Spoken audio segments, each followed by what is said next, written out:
Hi everyone, John Cleese with Lake Effect Garden Design, and I'm standing in front of Oakleaf Hydrangea.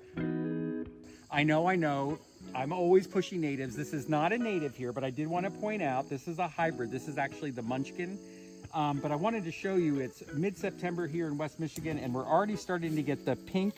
The colors are turning pink, but they were this white right here. So you get the white and the pink, and then you start to get this reddish maroon color, which I love, which is why I think this is such a great hydrangea. And then if you look in the distance, Brianna will scope in the back, you can see those that had bloomed earlier have already turned their final color, which is really a tawny brown, and that'll stay on until we start to get snow and then they snap off.